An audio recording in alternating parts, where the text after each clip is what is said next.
Hello and welcome. This is from the CBN. We bring to you weekly reports and expert analysis of the actions, policies, and economic initiatives of the Central Bank of Nigeria, CBN. I'm Muliya Misi Dada.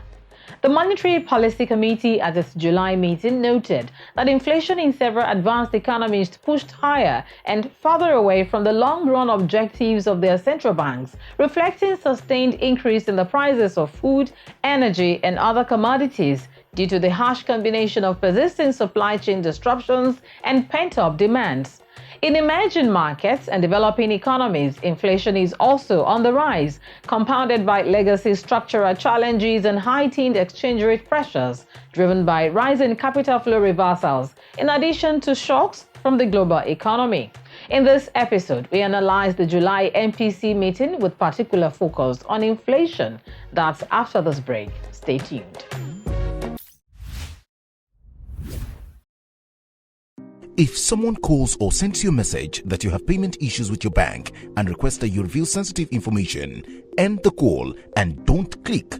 It might just be a scam. No bank will ever ask you for your personal identification number, PIN, mobile banking password, or your card verification code, CVC. Scammers always sound genuine, but don't fall for their bait. Don't respond to phony emails or SMS, and don't click on any dubious links. Even if the other party calls your date of birth or your BVN, don't give them your security details. If you suspect there's an issue with your account, the safest thing to do is go to your bank or call the number provided by your bank directly. Protect your bank details so no one steals your money. This message is from the Central Bank of Nigeria, CBN.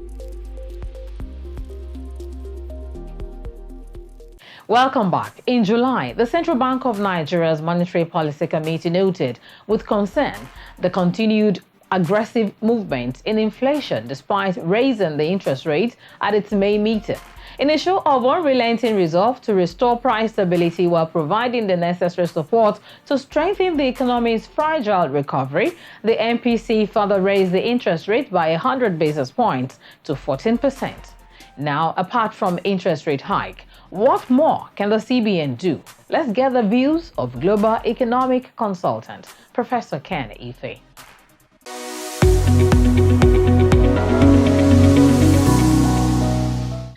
Many thanks for joining us, Professor Ken Ife.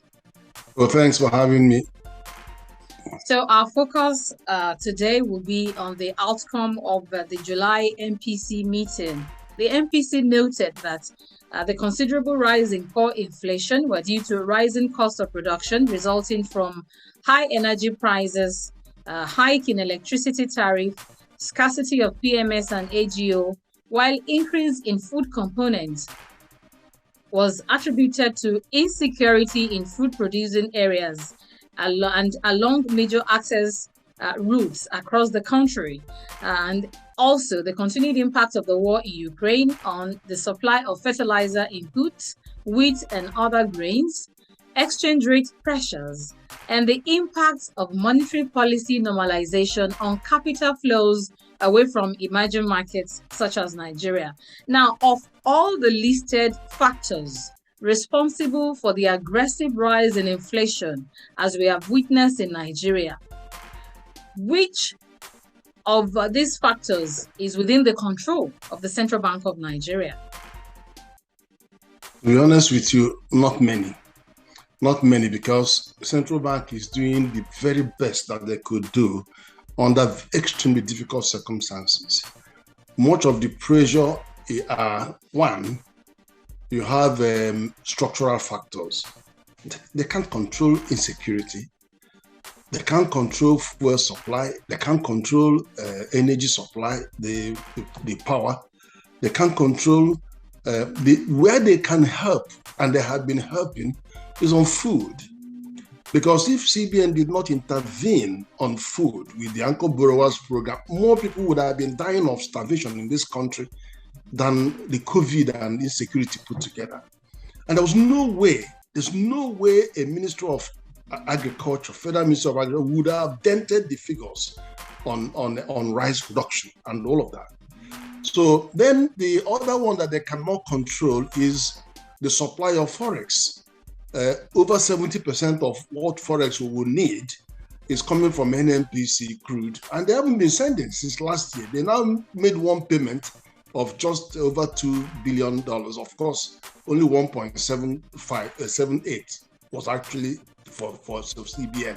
And that is a drop in the ocean, because over 6 months, that's only 300 million a month, compared to much more than 3 billion that they would be getting from 1970 to 2014. It was anything between 3 to 3.4 billion dollars every month. So we're losing that significant flexibility that we have on Forex, leaving CBN to scrambling and looking for that other 20%, which are very, very tough. Now, some of the other one you cited is normalization, monetary policy normalization, particularly in US. Because while they are normalizing the monetary policy, they're also being hit by very high inflation, over 8.6%. So they are having to hike interest rates, hike their NPR rate, and apart from that, they've actually revalued. The dollar is very, very strong. In mid-January this year, the USD basket of currencies, in other words, there's a basket of yen, euro, pounds, and all that currency that is used to work the index. It was about 94.5 in mid-January, but now it's 107. And by the next 6 months, it will head out to 115. So you can see considerable strengthening of dollar, increasing by about 12%. And you can see the effect across all the major currencies. Euro is now 1-to-1 instead of 1.2-to-1. So it's all and we are also affected by that, directly and indirectly. The Ukraine crisis, can you control Ukraine crisis? Even though we are producing oil and gas, but we are also a heavily import-dependent country. And because we are import-dependent, whatever happens on all other countries affect Nigeria. I used to say that Nigeria is on the transmission belt of global supply chain. And what that means is that, now look at, for example, the impact of the Ukrainian war on Europe has been that 40% of their gas is coming from Russia. Now Russia is turning down the tap. The energy prices have doubled in Europe. And we are seeing that because we are importing things from there, it's affecting all the products we are importing. I was out yesterday to Asda and Tesco looking at the shops. Prices have gone up, really and truly. And so when we are taking the hit because we are an import-dependent economy. So how much of this can CBN control? I really don't know. The rooms are very, very tight. And we need more complementary actions to come in, because one thing, CBN tried to dissuade frivolous imports by listing those 31 items, but they are still out there collecting dollars. Yeah, and buying things, frivolous items. The trading balance with China is over 2 trillion. So that's why I'm asking the fiscal authorities to step in. And then you can't use, we already have a common external tariff in ECOWAS. We can change those, but we can use levy instrument to bump up the tax on those items that they are still importing, which Nigeria produces. Let them pay heavily for importing those items, and let that go to help government revenue. I've been saying that. Then, of course, I always say that we're going to have to talk about NNPC in a very, very, very serious manner. The Monetary Policy Committee actually advised the federal government to diversify its revenue sources through initiatives such as the development of viable tax framework for the extractive and mineral export industries to strengthen the fiscal buffer. How difficult or easy will that be to do? You know, how easy is it to do, or is it difficult?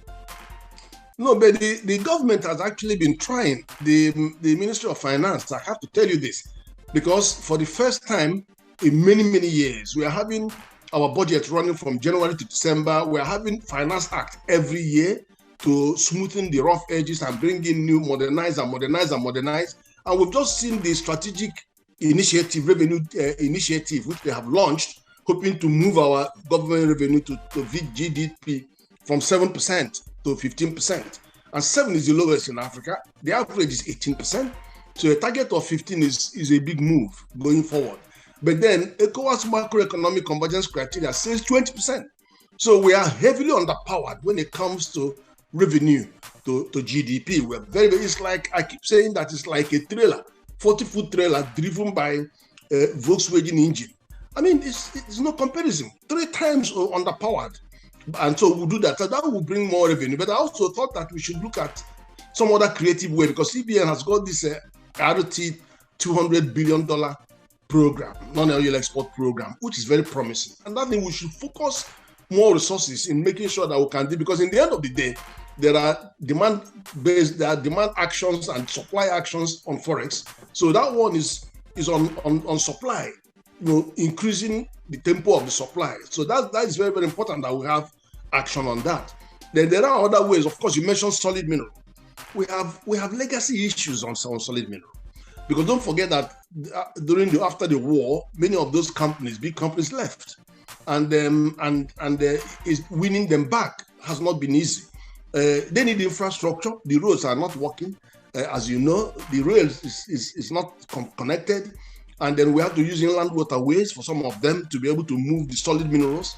And you've seen the issue around the steel, iron and steel, and all that. So you need more investment. But again, there's a very big investment that we need. People cannot, in oil companies, they can't do anything with you unless they know the reserve of the oil on the ground. The same thing with solid mineral. They need to know that the 3D seismic studies show that there are several hundred thousands of metric ton under the ground.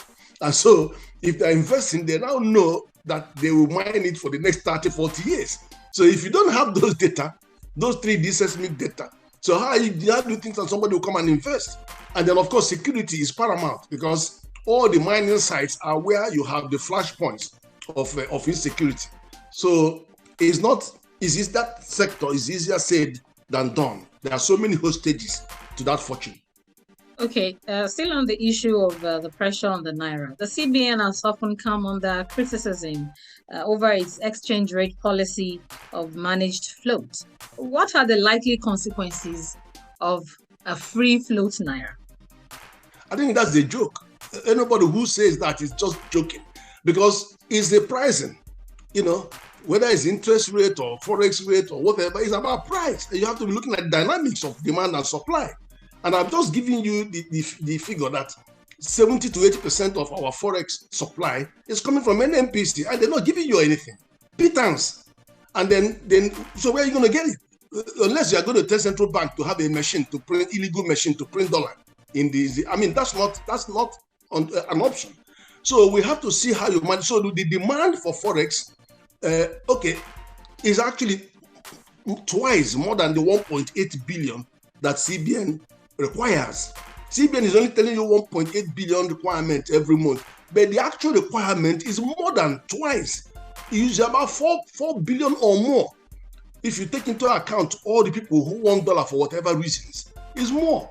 So now if they are getting less than 1 billion a month, and then you're asking them to go and find 4.4 billion, those graphs, they will never meet until this 200 billion program starts bringing a lot of dollar into the equation, until you do something like some kind of amnesty, because it's believed that over $600 billion of Nigerian oil money and all that are floating somewhere in some other countries. If you do some kind of amnesty, however it is arranged, but with a great incentive, some of that money will come in, and then you could see our reserve jump to 200 billion and 100 billion. So we're going to do some creative thing to stop the country from sinking. All right. Some Nigerians have legitimate need for foreign exchange, while others just hold it because they believe in it as a better store of value. What checks and balances can be put in place to ensure that only those who have genuine need for Forex get it, so that the pressure on Naira can calm down? Well, it's one of the things that is easier said than done, because you don't want to scare the hell out of people who legitimately earn dollar and who want to put them on shore. You don't want to scare them. You scare them, you know what will happen? All their dollar will move into, what do you call it, a cryptocurrency. They will push them into cryptocurrency, and it will be worse for us. So you have to be careful how you hound them to tell them, oh, this dollar, any dollar found in the bank, you must account for it within 1 week or we'll take it away. You can't do that. You just scare all the people that could have their dollar in domiciliary accounts in one way or the other. So we have to use incentives. The private sector responds to incentives. When you told them that if you diaspora remittance, first of all, you do the IMTOs, you must pay dollar to the recipients. Okay. Now, if for each dollar, the bank gave some incentive, I think about 60 naira. So money was coming in, and that improved the receipt. Then in the export domiciliary account, it also gave some incentives that if you transfer some of that money to the official window, you get 65 naira per dollar. If you decide to use some of those your proceeds to import legitimate and approved item, then you get $35. So those are incentives, private sector response incentive.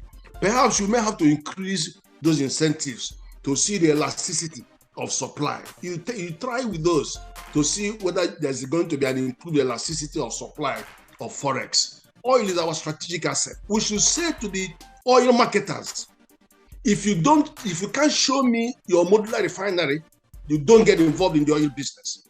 You cannot import it, you cannot export it, you don't get involved. You see what will happen. Within 6 months, five refineries will spring up because only 35 billion naira to bring in a modular refinery, 20,000 barrels a day. We don't need catalytic converters. Catalytic converters you need if you are going to if you have a heavy crude. Our own is very light, low sulfur. So these guys have the money not to blink, and these modular refineries are on the shelf. In Texas, they'll bring them in. Within 3 months, they're already on shelf and they can increase the module. But I still want NNPC to invest in those people. Put only 10% or 20% in so that you can guarantee them crude and then offtake their product. In that way, you will give them confidence to invest. So I think that is only an announcement government has to make. You see what will happen. All this whole thing will further. If you think you are waiting for Dangote to give you his petrol, you have to remember that it's in a free trade zone. He can't give you more than 40%. You have to export the other ones. That is in a free trade zone. So we have to deal with the challenge head on. Moving on, still talking about the July MPC meeting. The committee noted that non-performing loans, the ratio reduced to 4.95% in June this year, compared to 5.7% in June last year. Again, there was also marginal increase of 1.61% in external reserves in spite of all the challenges, and the external reserves rose to $39.22 billion from $38.60 billion at the end of May, due to increase in inflows from non-oil sources. Now, I want you to tell us, is there a connection between the reduction in non-performing loan ratio, the accretion to reserves? Is there a connection between those positive developments and the intervention initiatives of the Central Bank of Nigeria? No, the Central Bank, first of all, it's good news for the ratio to come down to under 5% because the prudential guideline is 5% of non-performing loans. So it is good. It actually points to the health of our financial sector. Because don't forget, one of the key objectives of Central Bank is maintaining financial system stability in addition to price stability. So it's good news that they are coming within the prudential guideline. Then, of course, you are asking whether there is a connection between the policy and, of course, it's the policy. It's the CBN policy that drives that consciousness and that traction in bringing down the price. And don't forget that they have been religiously carrying out banking supervision and it's risk-based banking supervision and then audit-based controls. There's nothing they're not throwing into it. They even in the context of advancing all this intervention money, they do not rely on commercial banks alone to supervise. They have to send out their own M&E people to go into the field.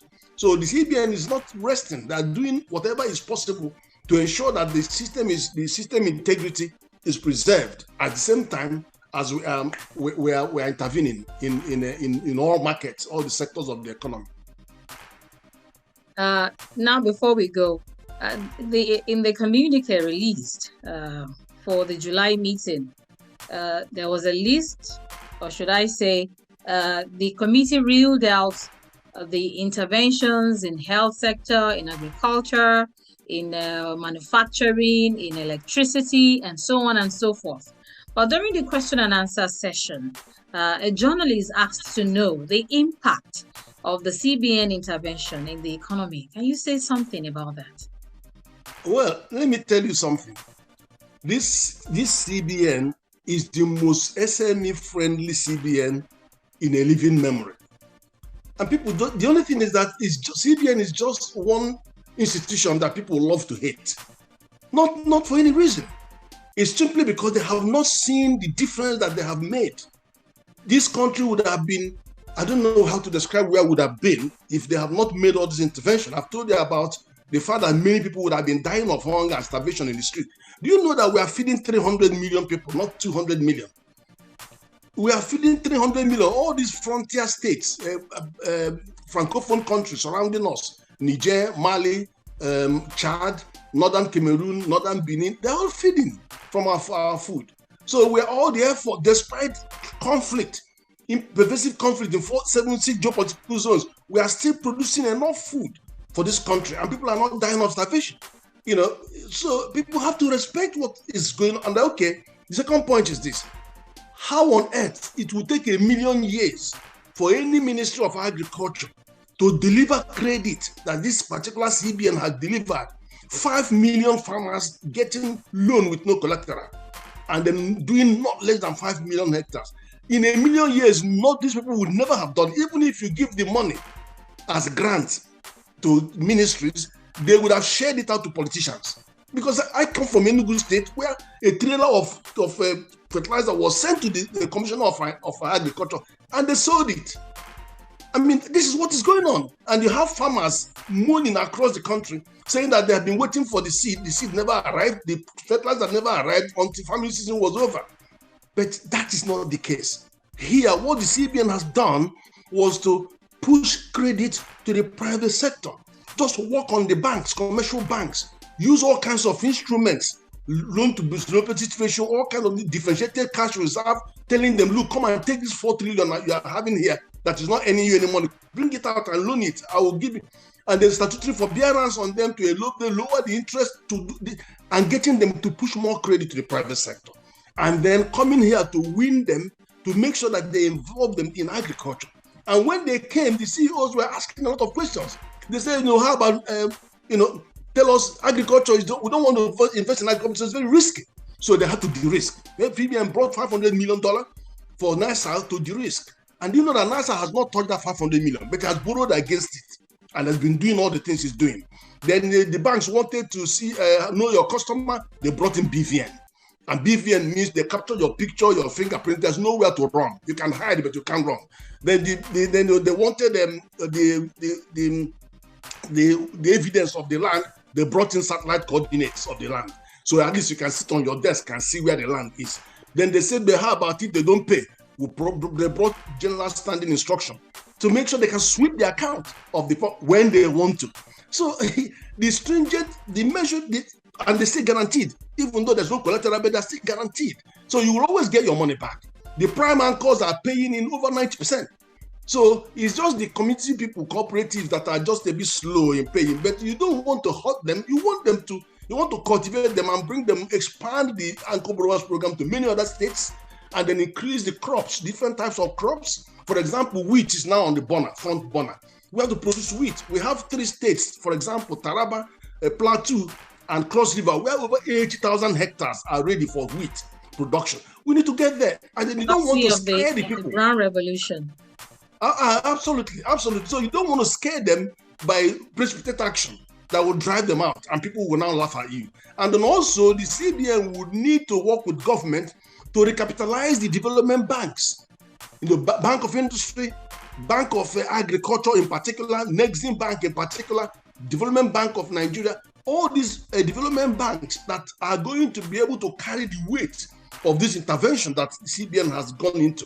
So ultimately, these are the people you must increase their capitalization, make sure they have very sound management system. I know that CBOI is very sound, so that they can carry on with this work, because I don't see CBN carrying all this shit they're throwing at them for a long time. So they have to build the capacity of the development banks and development finance institutions to actually carry on with this struggle. All right, Professor Ken Ife, we will leave it there for now. Many thanks for your analysis and your time. Thank you.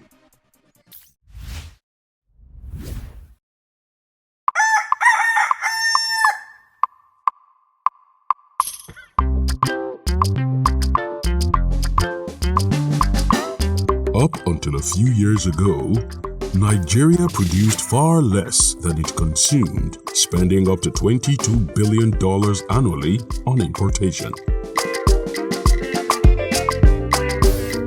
Then came the import policy by the federal government. Now, to survive, the nation must learn to be self-sufficient. And so far, we are on the verge of achieving this through the intervention of the Central Bank of Nigeria and other stakeholders in support of local farmers and efforts of value chain entrepreneurs. Now, the goal of creating 10 million jobs in 5 years through 10 commodities is gradually being actualized.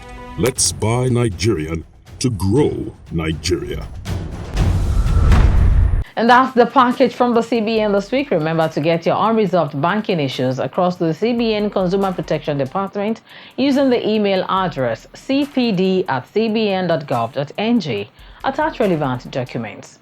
Call the CBN Contact Center on the phone line +234 700 2255 226. Local rates may apply. Send your inquiries and comments to the dedicated email address from the CBN at gmail.com. Follow us on Facebook, YouTube, Instagram, and Twitter for updates and to watch up-to-date episodes of the program.